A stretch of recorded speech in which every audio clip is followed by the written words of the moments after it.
Good morning.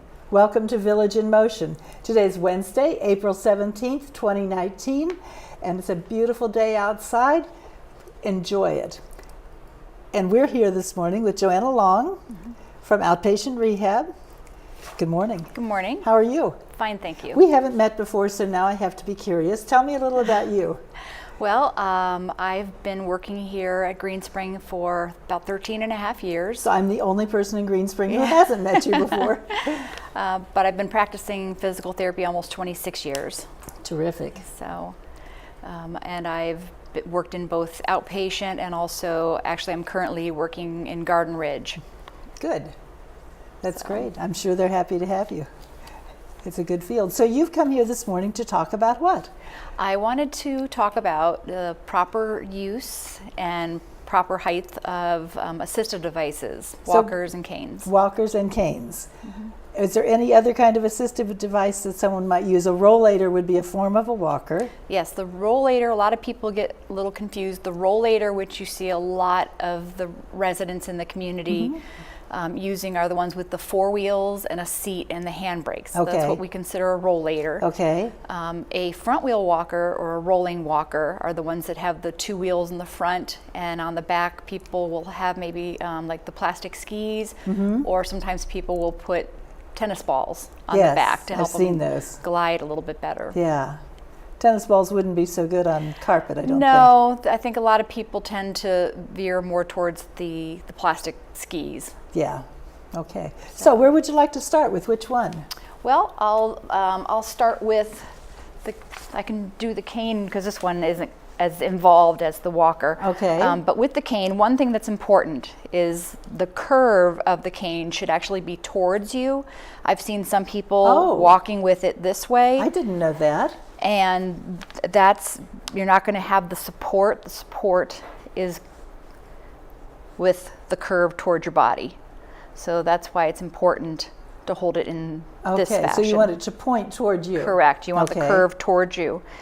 Another thing that's important as far as height, you want it, and I already sized these to my height, you want it right about where your hip joint is. Okay. So, and roughly about a 30-degree angle in your arm. Your arm isn't going to be straight. You don't want it should be bent a little bit. Correct. If it's straight, you're not going to have the support. If this is way down here, you're not going to have... I used to see my mother do that, to put it out to the side, and I knew that wasn't helping her much. Yes, and that's also another thing. You don't want the cane way out here, because again, it's not going to give you the support that you need. So you want it by your side. Now, do you move the cane, you put the cane on the ground, and then you move which foot? The one nearest the cane or the one away from the cane? Well, it really depends on the person. And like as an example, if we have someone who maybe had a left knee replacement. So you're going to use the cane on the opposite side of the injured side. The cane is on the opposite side of the injured side. Correct. And that is to counterbalance the weakness in that one leg. So the cane is on the ground at the same time the injured leg is on the ground? Yes, you can move the cane and then the involved leg, as we would say, which would be the left side, and then move your right side. So the cane really gives, in that case, the cane really gives you some steadiness. Correct. And you're thinking, oh, is that knee going to hold? But the cane is there to make sure it's held. Correct. You want to have the cane on the ground before you take a step. Okay. Because if you have them both up in the air at the same time, if you lose your balance, the cane's not going to give you the stability you need. So you want the cane on the ground, then take a step, and then take another step. So I'm sure when one is first using a cane, it takes some practice. It does. It does. And most people, like I used the example of a knee replacement, if someone has had a knee replacement, they're pretty much going to have some form of therapy, whether they go to Garden Ridge or outpatient or even home health. And so the home health, well, whichever location you're at, the physical therapist will help to train the person with the proper use. Can I use just any old cane?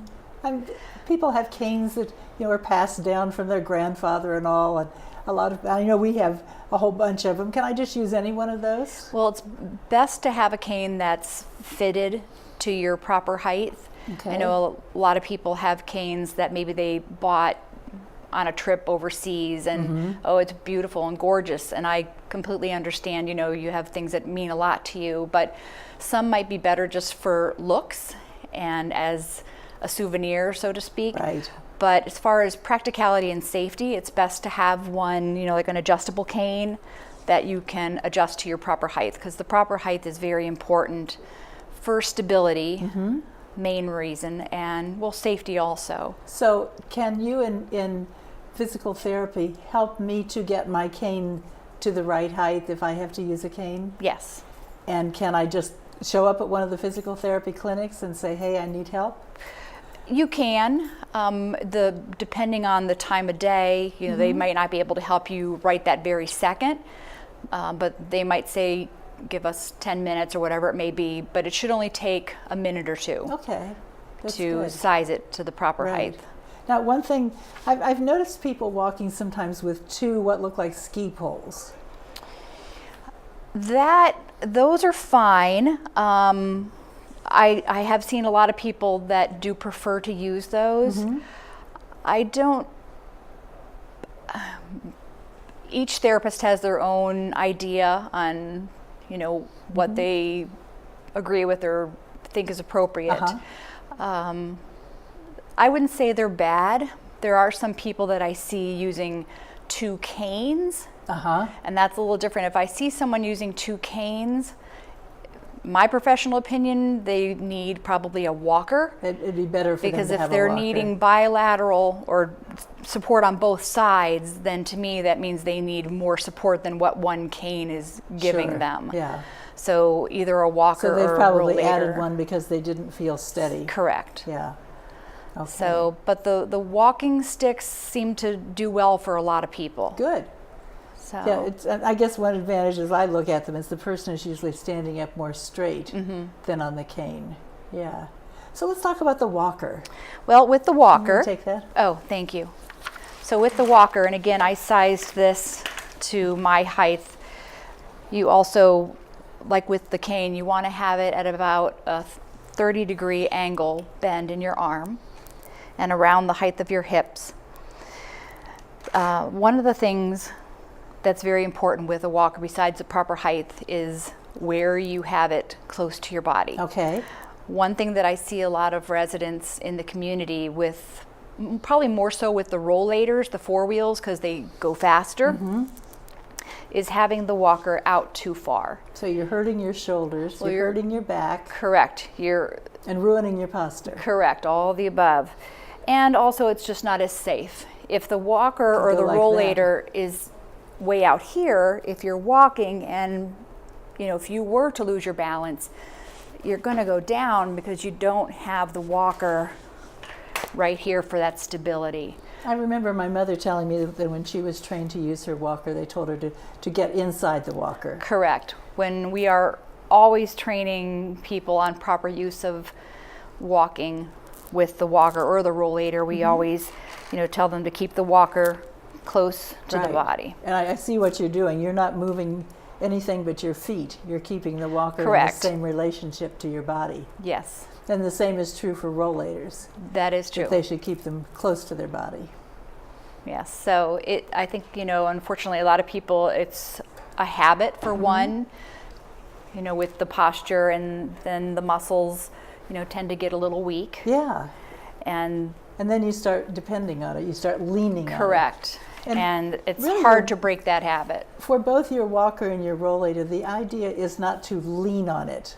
The idea is to let your body do the walking. This is more for stability. Exactly.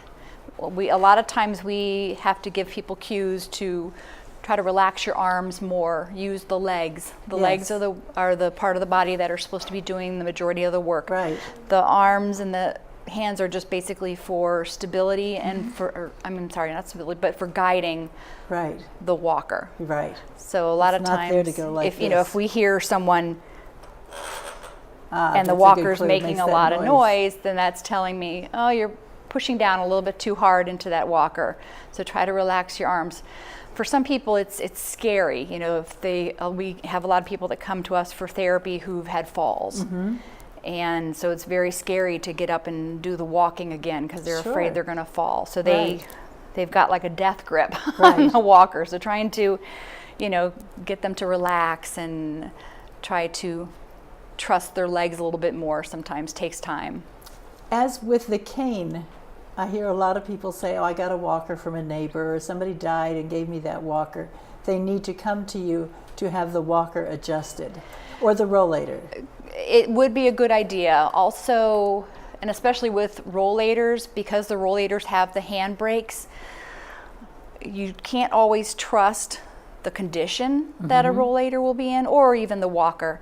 You know, if there's maybe a screw that isn't, you know, it's maybe missing. And sometimes you see the legs, or the wheels brakes wobbling. The brakes aren't working. If you have a rollator and the brakes aren't, or one of the brakes isn't working, and let's say you're walking, you're tired, you want to sit down, you put the brakes on. Well, if the one isn't working and you go to sit, it could roll away from you. Where can one get a rollator repaired or a walker repaired? I know you can buy the little skis that go under walkers. We don't really repair the walkers or the rollators.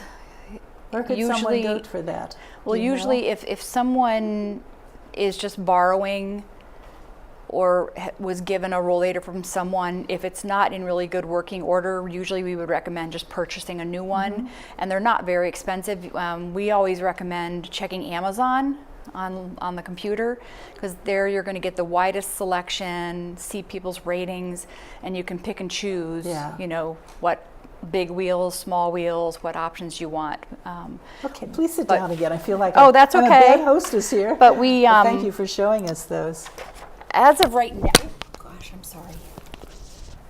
Sorry about that. There you go. As of right now, we don't really repair the walkers or the rollators that I'm aware of. Are there medical supply companies that could repair one for you? I don't really know of any right off the top of my head. A lot of times we will have people go back to, if they purchased it somewhere local, we'll just say, I would call the phone number and ask them if this is something that can be fixed. That's a good idea. And you know, how expensive it might be, if it's more expensive to have it fixed than it is to buy a new one. And one last thing, we just have a few seconds left. Let's talk about the people who don't want to admit that they need a rollator or a cane or whatever, and they're using a grocery cart. Not a good choice. Not a good choice, and also, I mean, I haven't seen anybody solely using a grocery cart. Oh, the rest of us have, trust me, Joanna. If that's the case, then I would definitely recommend, you know, maybe going to see the doctor and getting an order for therapy.